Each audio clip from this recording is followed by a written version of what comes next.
సిరిసిల్ల జిల్లాలో ప్రోటోకాల్ రగడ తీవ్ర ఉద్రిక్తతకు దారితీసింది. ప్రోటోకాల్ ఇష్యూపై నిలదీసిన బీఆర్ఎస్ నేతలపై కాంగ్రెస్ నేతలు దాడికి దిగారు.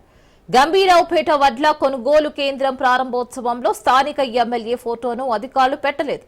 దీంతో అధికారులను బీఆర్ఎస్ నాయకులు నిలదీశారు. అంతటితో బీఆర్ఎస్ నాయకులపై కాంగ్రెస్ నేతలు మూకుమ్మడిగా దాడికి దిగారు.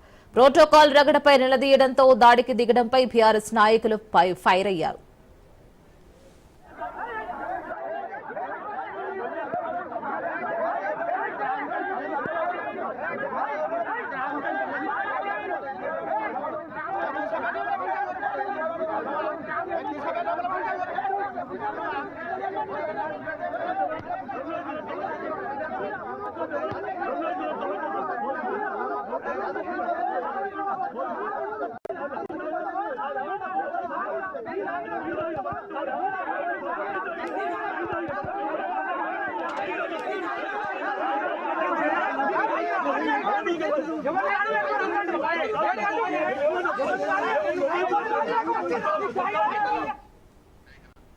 ప్రోటోకాల్ రగడ గురించి మరింత సమాచారం మా ప్రతినిధి కిషోర్ అందిస్తారు. కిషోర్, రాజన్న సిరిసిల్ల జిల్లాలో అధికార పార్టీ నాయకుల ఆగడాలు రోజు రోజుకు బిట్టుబడుతున్నాయని చెప్పవచ్చు. అయితే స్థానికంగా సిరిసిల్లలో ప్రస్తుతం టీఆర్ఎస్ సంబంధించిన వర్కింగ్ ప్రెసిడెంట్ కేటీఆర్ ఎమ్మెల్యేగా ఉన్నారు. అయితే స్థానికంగా కొన్ని చోట్ల వడ్ల కొనుగోలు కేంద్రాలు ఏర్పాటు చేశారు. అయితే వడ్ల కొనుగోలు కేంద్రాల్లో స్థానికంగా ఎమ్మెల్యే ఫోటో ఏర్పాటు చేయడం అది అనవాయితీగా వస్తుంది. దానికి సంబంధించి ప్రభుత్వ పరంగా ఎమ్మెల్యే ఫోటో ఏర్పాటు చేయకపోవడం, స్థానికంగా ఏర్పాటు చేసిన ఫ్లెక్సీలో అటు కాంగ్రెస్ ఫోటోలు ఉండడం, స్థానిక ఎమ్మెల్యే ఫోటో ఉండకపోవడం పట్ల టీఆర్ఎస్ నాయకులు ఆందోళన వ్యక్తం చేస్తున్నారు. దీనిపై స్థానికంగా ఉండే అధికారులను నిలదీసిన పరిస్థితి మాత్రం నెలకొంది. అయితే అక్కడ ప్రస్తుతానికి చూసినట్లయితే అక్కడ టీఆర్ఎస్ నాయకులపై, అక్కడే ఉన్న కాంగ్రెస్ నాయకులు టీఆర్ఎస్ నాయకులపై దాడికి యత్నించినట్టు కూడా తెలుస్తుంది.